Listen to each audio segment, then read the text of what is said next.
Hello and welcome to an opinionated esports piece about why Koreans are so damn good at StarCraft 2.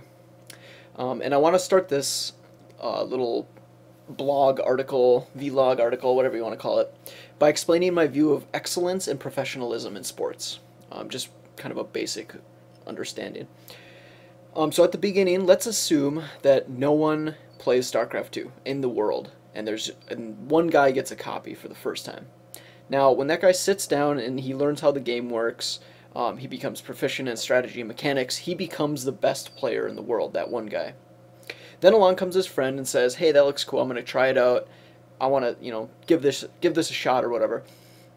And he watches his friend play, he analyzes his strategy and his mechanics, and then he learns, and maybe a couple weeks later, he's beaten his friend. And what happened was the bar for the skill level has raised. Now his friend is the best player in the world.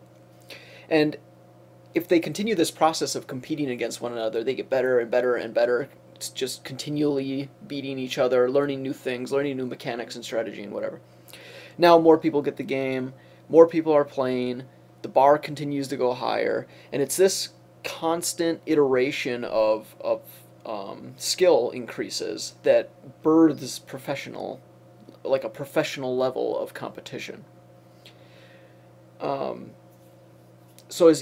And then basically the communities that surround that interest in the sport or whatever eventually they'll agree that a certain range of skill or a certain set of consistent tournament results, that determines who is a professional player within their community. Whoever can, meet the bar or whatever.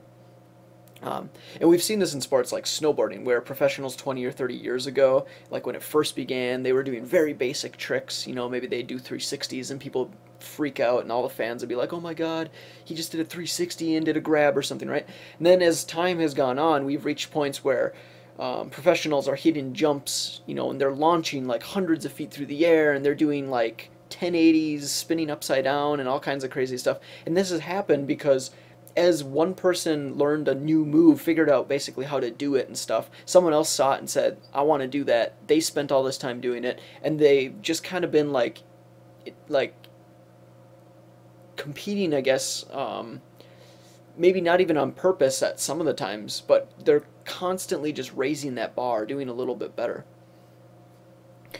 And StarCraft 2 and video games, esports and everything, there's no difference there. Everyone's always just raising the bar by doing a little bit better. Which brings me to the Koreans, who are, they've been playing StarCraft professionally probably the longest, and they dominate everyone. And I think the reason behind that is because the Asian countries, first of all, have an amazing work ethic. Especially like compared to the United States, I feel like we're just super lazy compared to Asian countries, especially South Korea apparently, because they're really good at StarCraft 2. And I think what we've seen there is just, we've seen an industry develop, and we've seen players over the last 10 or 15 years just getting better and better and better. And now the Western world is in trouble because we don't have as good of a work ethic. We haven't been around as long, and we're not probably pushing ourselves as much as we should be. We should be spending more and more time playing to try and catch up and close that gap. And so that's actually the main point of what I wanted to talk about in this episode was a problem that esports might have, or a potential problem that I was thinking about. I don't know if this maybe some professional players can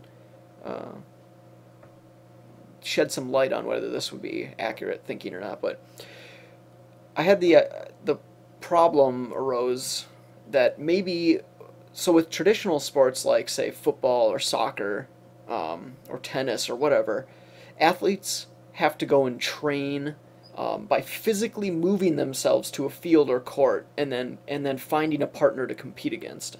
I mean, like in tennis, I suppose, you could hit against the wall and stuff, but to really practice, you need to compete against another person.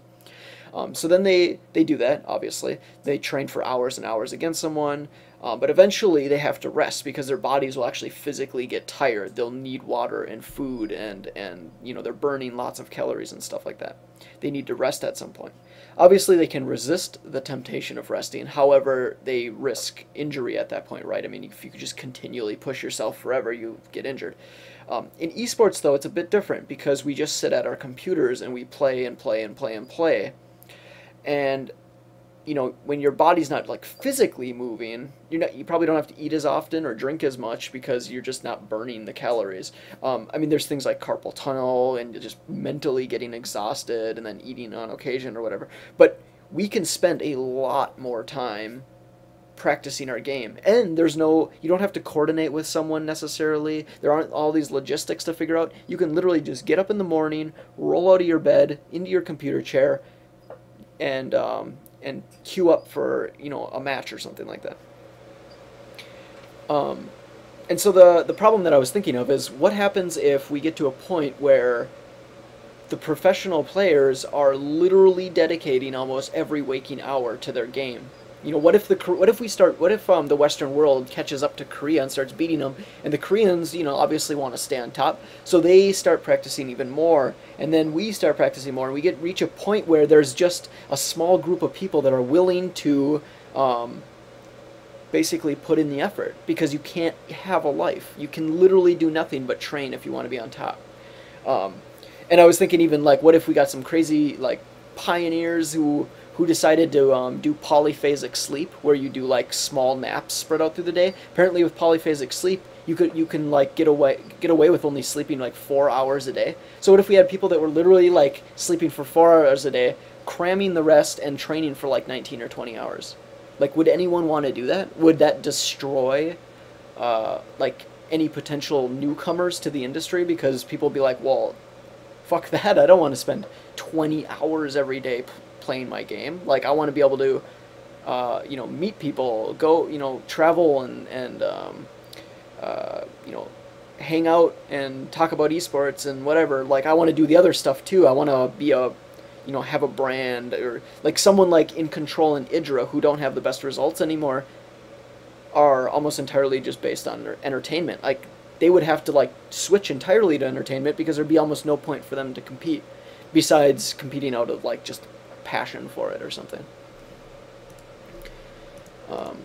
So just a thought to think about. I mean, I don't know if that could happen. Maybe it can't. Maybe the human mind just can't put up with that amount of constant training.